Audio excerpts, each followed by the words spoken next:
আসসালামু আলাইকুম। কিভাবে শিখবো ইউটিউব চ্যানেলের আরও একটি নতুন ভিডিওতে আপনাদের স্বাগত জানাচ্ছি। প্রিয় দর্শক, আজকের ভিডিওতে আমরা মাইক্রোসফট ওয়ার্ডের একটি দারুণ ট্রিক দেখব। ট্রিকটি দেখার জন্য আমরা মাইক্রোসফট ওয়ার্ডে চলে যাই। দর্শক, আমি এখানে মাইক্রোসফট ওয়ার্ডে একটি ডকুমেন্ট লিখে রেখেছি।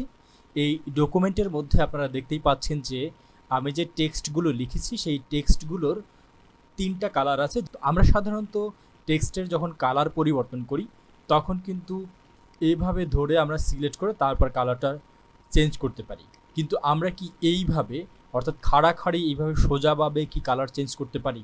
এটা করতে গেলে সাধারণত আমাদেরকে যেটা করতে হয় সেটা হচ্ছে যে একটা লাইন সিলেক্ট করে তারপরে কাজ করতে হয়, কিন্তু না, আমরা এই কাজটি চাইলেই মাত্র 1 মিনিটের মধ্যে সবগুলো এই যে কালারের কলামগুলো দেখতে পাচ্ছেন সেরকম কলাম আকারে সিলেক্ট করে কিন্তু আমরা কালার চেঞ্জ করতে পারি।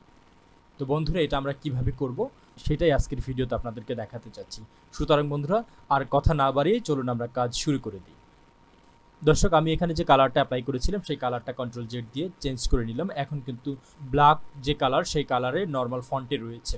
এখন এই টেক্সটগুলোকে আমি আপনাদেরকে যেভাবে দেখিয়েছি যে পুরো কলাম আকারে কালার চেঞ্জ করব, সেটা কিভাবে করব। এটা করার জন্য আমাদেরকে ছোট্ট একটি টেকনিক অবলম্বন করতে হবে। আমি পেজটাকে একটু জুম আউট করে নিই। জুম আউট করে নিলে এটা বুঝতে সুবিধা হবে। প্রথমত আমরা এই যে কলাম আকারে অর্থাৎ খাড়াখাড়ি যে সিলেক্টটা করেছি সেই সিলেক্টটা করতে গেলে আপনাকে যেটা করতে হবে, আপনাকে কিবোর্ডের অল্টার বাটনটি ALT যে বাটনটি রয়েছে সেই বাটনটি প্রেস করে তারপর আপনাকে সিলেক্ট করতে হবে। আমরা প্রথমে বাম দিকের সারিটাকে সিলেক্ট করি। বাম দিকের সারিটাকে সিলেক্ট করার জন্য আমরা প্রথমে কিবোর্ড থেকে অল্টার বাটনটি প্রেস করে ধরে রাখবো। ধরে রাখার পরে আমরা যতটুকু সিলেক্ট করতে চাই ততটুকু যদি নিচে ড্রাগ অ্যান্ড সিলেক্ট করি তাহলে কিন্তু আমাদের এই যে খাড়া বা কলাম আকার যে সিলেকশনটা সেটা কিন্তু হয়ে গেল। এখন আপনি চাইলেই যতটুকু ইচ্ছে ততটুকু কিন্তু এখানে সিলেক্ট করতে পারবেন।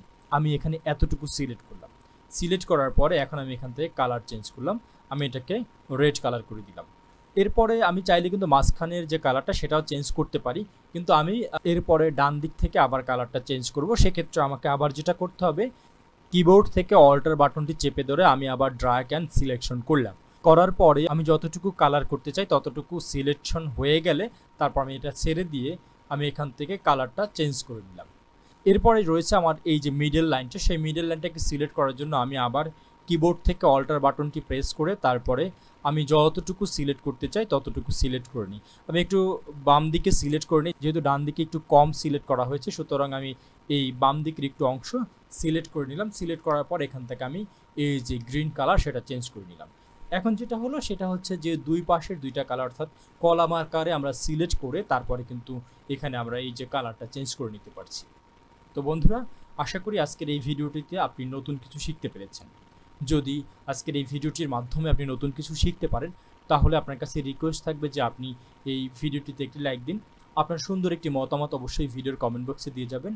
আর আপনি যদি কিভাবে শিখবো ইউটিউব চ্যানেলের নতুন একজন দর্শক হয়ে থাকেন তাহলে আপনার কাছে আরেকটি অনুরোধ থাকবে যে আপনি এই চ্যানেলটিকে সাবস্ক্রাইব করে পাশে থাকা যে বেল আইকনটি রয়েছে সেটিকে অন করে দিবেন।